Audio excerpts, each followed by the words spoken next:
It was a quiet afternoon in a small suburban neighborhood when Officer Daniels was finishing up his shift. The sun was setting, painting the sky in soft shades of orange and pink, when suddenly, he heard the sound of hurried footsteps behind him.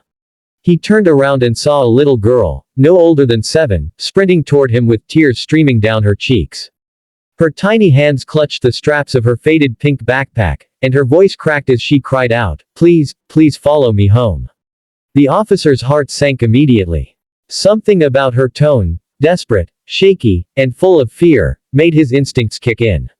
He knelt down to her level, trying to calm her. "Sweetheart, what's wrong? Are you hurt?" But the little girl shook her head furiously, sobbing harder. "It's Mommy, something's wrong with Mommy. Please, you have to come now." There was no time for more questions. Officer Daniels gently took her hand and said, "Lead the way." They ran down the sidewalk together, the little girl almost tripping over her small shoes as she tugged him along. The neighborhood was quiet, but the sense of urgency in the air was deafening. Every second felt like an eternity. As they turned the corner, he noticed a small, worn-down house at the end of the street. The front door was wide open. The girl bolted inside without hesitation, and Daniels followed close behind, his hand resting on his holster out of sheer precaution. "Mommy, I brought help," the little girl yelled as she rushed into the living room. And that's when he saw her, a woman, no older than her early 30s, lying motionless on the floor. A half-empty bottle of medication was scattered near her hand. Daniels dropped to his knees instantly. He checked her pulse, faint, but there. He grabbed his radio and called for immediate medical backup. "Possible overdose, adult female, unconscious, but breathing.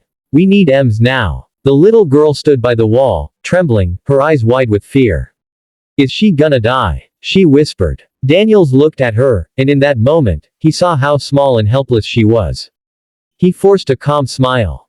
"Not if we can help her." As he began chest compressions, he talked to the little girl softly, asking her name. "Emily," she said between sobs.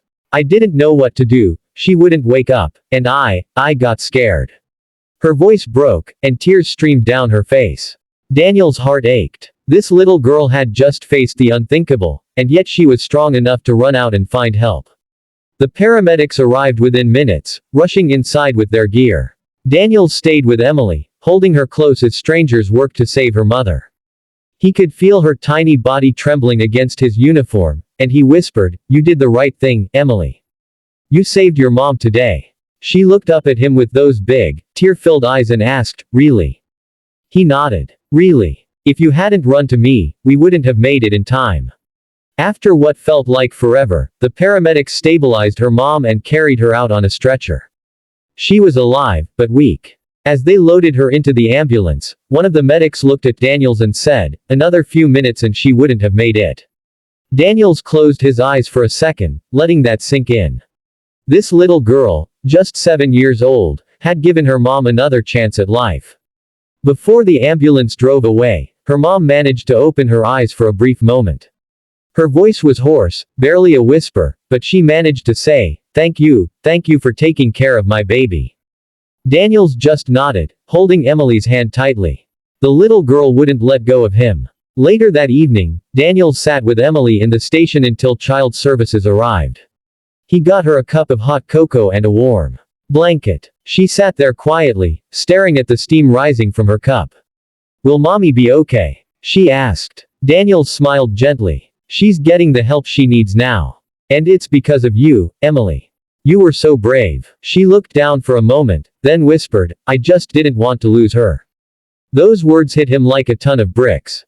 Behind every badge, behind every call for help, there's a story, sometimes heartbreaking, sometimes full of hope.